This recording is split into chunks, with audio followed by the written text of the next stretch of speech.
I was born in Mississippi. I grew up in Mississippi. I am the oldest of 3 children my parents had. Only girls. I am the oldest girl. And at a very early age, my mother had us reading, had us do all our homework. We could never come home and not have homework to do. She always found something for us to do, whether it was writing, whether it was reading a book. And I loved Nancy Drew during that time. That was the book for young people. And I wanted to go to college. I told my mother, I want to go to college. I am sick and tired of this farm. This farm life is not for me. And my mother said, well, you better get all A's in school so that you can get a scholarship, because you know we don't have any money. We lived on a farm, and I hated that farm.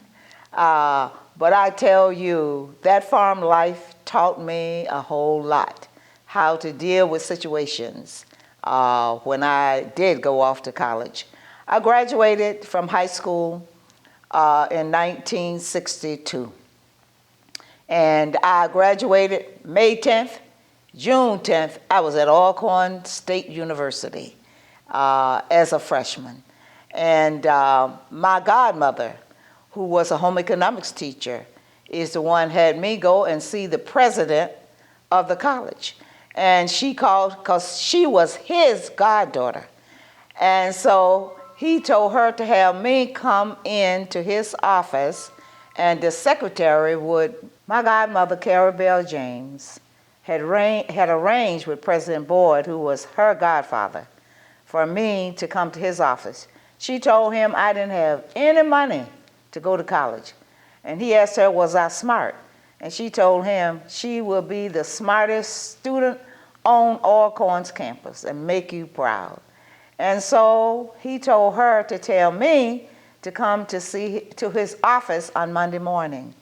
So I went to his office, and his secretary said, oh, you're Miss Connolly. I already know all about you. The president is expecting you. Have a seat. He'll be right with you. And so in 5 minutes, he called for her to have me come in. And he said, I heard that you are very smart. We're going to do all we can to get you a scholarship so that you can go to college and don't have to worry about your expenses. I'm going to give you a letter to take to Mr. Wilburn, who is the registrar, and he will enroll you, and I will be watching you to see if you make all A's every semester. And I said, President Boyd, you just made my day. You don't have to worry about that. I will make all A's. And I did. And so I graduated from Alcorn in 3 years. And I graduated magna cum laude. And I was just so thrilled. And I graduated in May 1965. I graduated from Alcorn. And I went on to Natchez, Mississippi, and I started my teaching career. I majored in social studies. And I taught social studies for 2 years. And the principal said, Miss Connolly, aren't you coming back? I said, oh no, I'm going to New York to visit my sister. She already got a job for me. And he said, and the job pay more than we pay in Natchez, Mississippi? I said, absolutely. He said, how much does it pay? I said, $6,500 a year for 10 months. And he said, wow, what a deal you have. So I came to Buffalo, and I went to work in the Lackawanna City School District. And that was the beginning of my journey with the Lackawanna City School District. I was a social studies teacher. I taught 10th and 11th graders world and American history. And then the principal asked me, didn't I want to go into administration? I said, administration? No, I'm enjoying what I'm doing with the students. He said, oh no, we need you in administration. He said, I think that you should go to Buff State and get your certificate in educational administration that will entitle you to be a principal, a superintendent, whatever you want to be in administration. And I did. I went to Buff State and I got my certificate in educational administration. And that was the beginning from that certificate to becoming the superintendent of schools. I was then chosen by the Board of Education to be their superintendent, which was, I did not know all the politics that existed during that time, but it was an experience that I will never forget, but it was worth the experience. It gave me opportunities to go. President of the United States invited me to be on his board for encouraging minorities to get into education administration, and paid for me to go around the state of New York to talk about the strong educational art programs, and I did that. And it was an amazing experience, which led to, in 1967, I became the superintendent of schools for the Lackawanna City School District. And what an amazing experience it was. It was very challenging. I had a board that was all white men, 5 white men made up the Board of Education. And 2 of them did not vote for me when I was appointed superintendent, only the 3. One of them tried to get me to quit. We will buy you out. I said, you can't buy me out. You don't have enough money. I said, do you have $1 billion that you could pay for me and my child? I said, because he is just a sophomore in high school. And so I knew they couldn't do that. And so I then went on. I took all the challenges. I was always in the Buffalo News. The Buffalo News always sent a representative to our board meetings to see how the board was going to be challenging me. But I always met the course. I knew how to relate to white men, how to be smarter than they are. And that is the truth. It doesn't take very much to do that, but you can do it. And I did it. And so I served as a superintendent for over 10 years for the Lackawanna City School District, and hired many Afro-Americans that would not have been hired if I had not been the superintendent, because they weren't hiring people of color. They were trying to hire all of their own.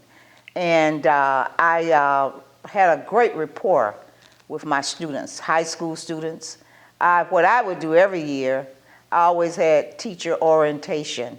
And I invited the teachers to come to orientation. Everybody, it was mandatory. They all had to come for orientation.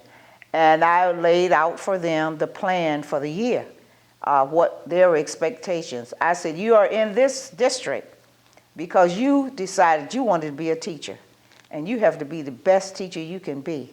I don't want any students to be mistreated. I said, because they would tell me, and they would say, oh yes, Miss King, they will tell you. And I said, and I take their side, so that you know there are no hidden agendas with me. I believe that every child is sent to school to learn, and your job is to teach them to learn. And so from that point on, our students did very well on the New York State tests, and we were commended for the hard work that our students did. I told the young people in the Lackawanna City School District, you are somebody. Don't let nobody tell you that you are not. And you can learn. And all you got to do is spend your time studying, preparing. I said sports are very important to enhance your life. That's what they're supposed to be. But they don't take the place of your academic learning. You ought to have a goal as to what you want to be when you grow up. Then one student said to me, "Did you have a goal? I thought you grew up on a farm." I said, "That's why I had goals, because I didn't want to be on the farm for the rest of my life." And so I am telling you, you don't want to go to work for Bethlehem Steel because you may not be able to be there for the rest of your life. You don't want to make that a career. You should be thinking about what you want to be when you grow up and how you can make a difference in the other people's lives, because that's what education is about, sharing and caring for other people. And the students did just that. I would tell them to prepare yourself for the future. You're living in a technological world, and everything is about technology, and you can do it. Just remember, you are as smart as anybody else. Nobody have nothing on you. Your education is in your hands, and you have that opportunity to do something great that you will be most proud of. And that's about, most of all, you will be paid for to do that. I said, technology is a brand new world, and you have the skills, you have the talent. You go for it. It doesn't matter where you come from, but it's where are you going. I love community service. I believe that every child, every person can overcome their obstacles. It doesn't matter where you come from. Where are you going in life? What do you want to, how do you want to leave your mark on life?